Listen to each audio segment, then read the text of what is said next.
The letter trembled in Daniel's hands, its edges creased from his tightening grip, as if holding it tighter could erase the words that shattered his world. "I'm sorry, Daniel. I never meant for you to find out like this." It began in Elena's looping handwriting, each stroke a dagger to his chest. The kitchen, once warm with the scent of her lavender tea, now felt like a tomb, the silence screaming her betrayal louder than any confession could. Daniel had loved Elena for 17 years. They'd built a life in this modest suburban house. 2 stories, creaky stairs, a backyard where their daughter, Lily, chased fireflies on summer nights. He'd never questioned her late nights at the office, her hushed phone calls, or the way her smile faltered when he asked about her day. Trust, he thought, was the foundation of their marriage. Now, that foundation lay in ruins, exposed by a letter she'd left on the counter, not even hidden, as if she wanted him to know. The letter wasn't just a confession. It was a map to her deceit.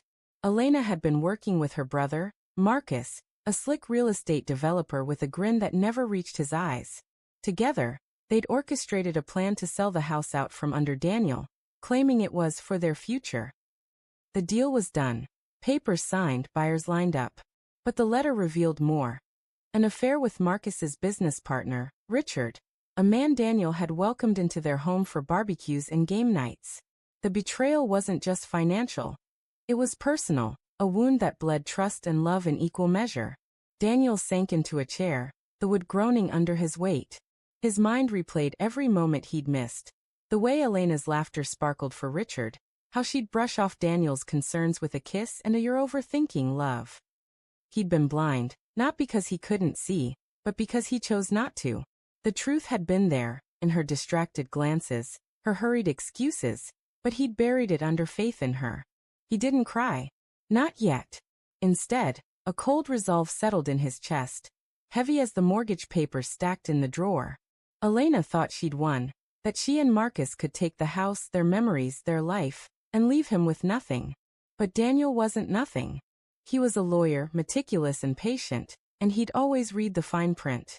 The next morning, Daniel sat in his office, the letter tucked in his briefcase like a grenade.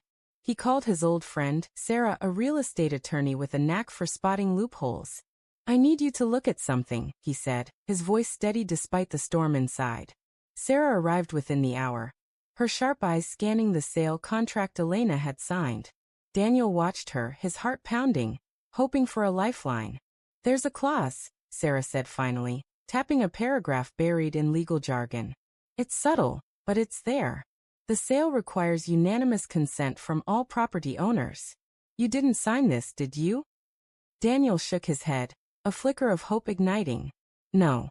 Elena said it was just preliminary paperwork. I trusted her."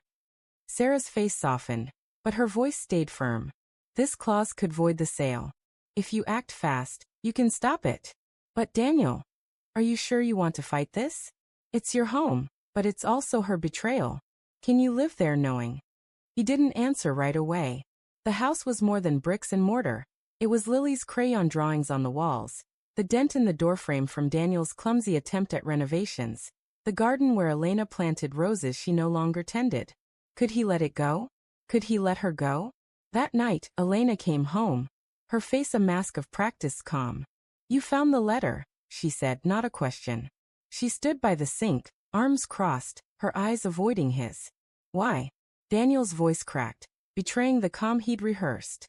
"Why the house? Why Richard? Why us?"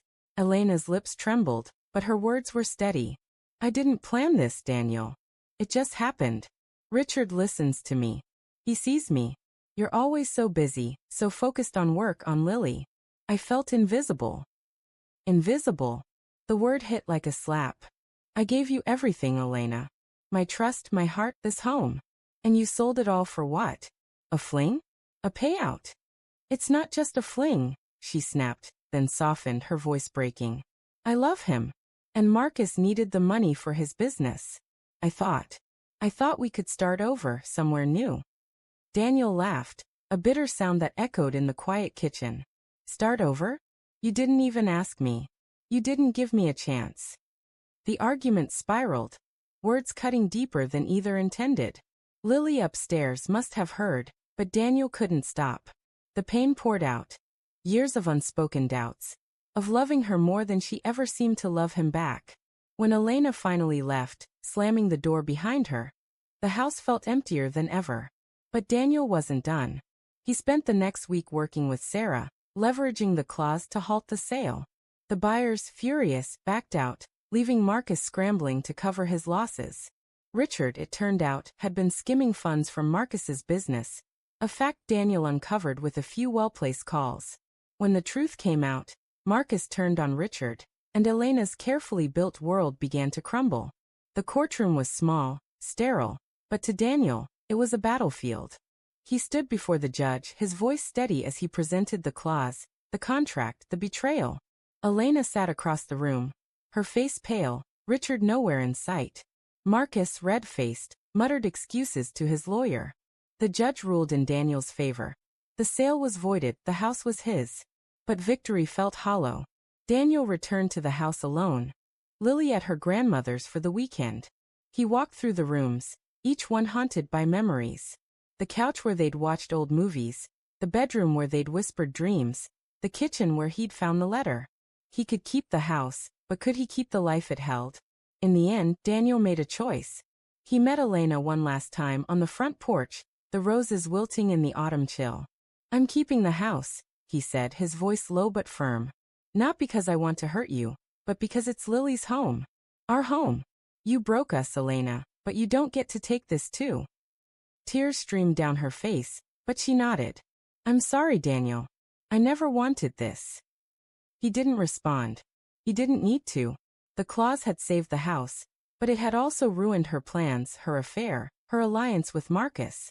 She'd lost more than a property. She'd lost the trust of the man who'd loved her most.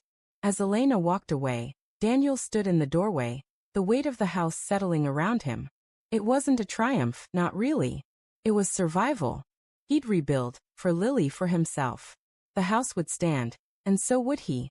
Even if his heart bore scars no clause could erase.